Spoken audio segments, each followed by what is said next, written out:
A motion?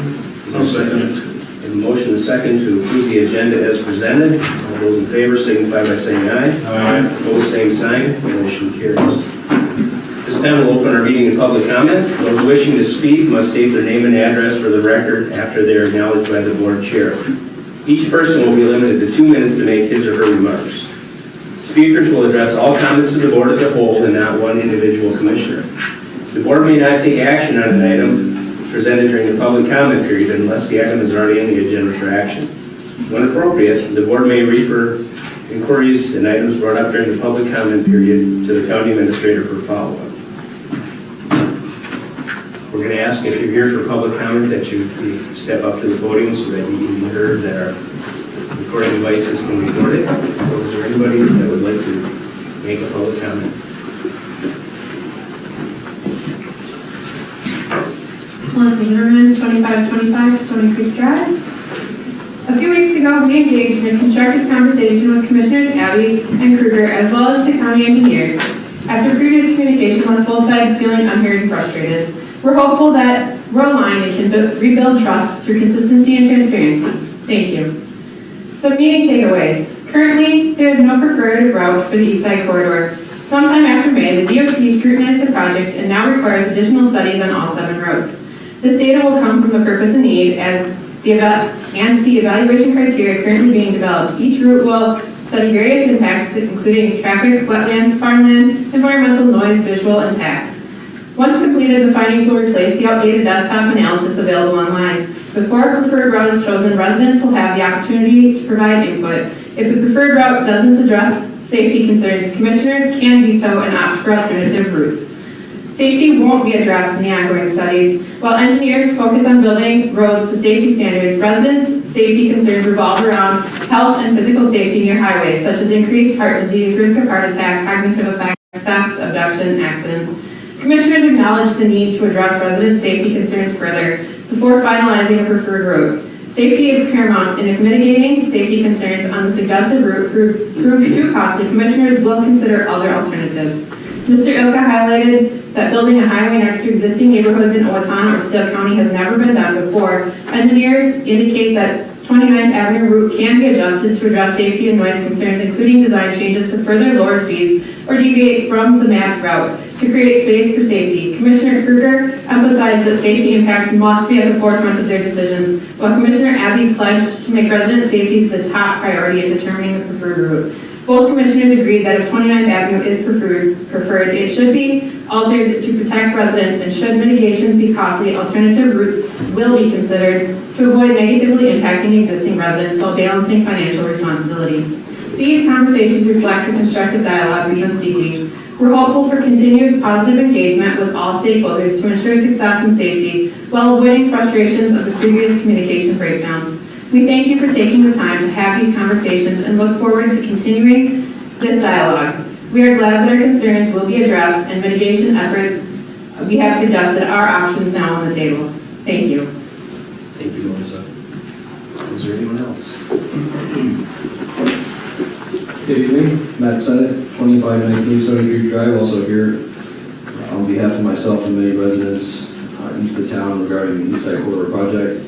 I too just want to say thank you for the meeting that we had with the county staff and county commissioners a couple weeks ago. I think it was good to be able to get some questions answered and some additional information about the project, such as those things highlighted by Alyssa just a few minutes ago. One thing that stood out to me was that the current study that's underway for the East Side Corridor project does not take anything into consideration with regard to safety. I think that was a standout for me.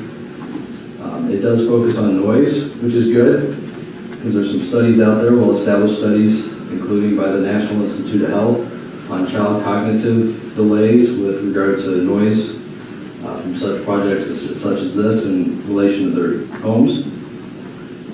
But the safety aspect will be something that will need to be studied outside of the project, or outside of the study process, and I appreciate everybody's attention to that when the study comes back and recommendations are made by county staff.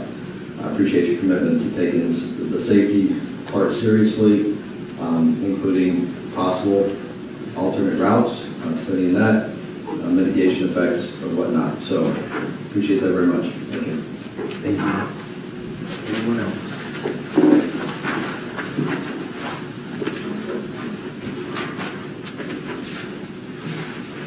Jawasek, 646 East Pine Street. My second repeat to everyone who missed an adult education opportunity with Owatonna Community Education Fall 2019 class. Minnesota Goes Green Recycling Organics Facility Tour. The Steele County Board of Public Input on 2019 is being repeated to beg the question, when will our recycling coordinator schedule another adult education recycling organics facility tour? Also, supposedly the Mall of America sends all its food waste to hog ponds. Can the recycling coordinator see if this is true so this community can do the same? Food waste mixed with garbage goes into the landfill, produces biogas, mostly methane, a potent greenhouse gas. Food waste is the single most common material landfill. Food waste data is documented in the 2010 book American Wasteland, how America throws away nearly half its food. The author's inspiration for this book came from, if I remember correctly, a University of Arizona Tucson garbology class. This class in the 80s sorted and cataloged samples of garbage that garbage haulers brought to them. The book documents the entire gamut of food waste from field to fridge.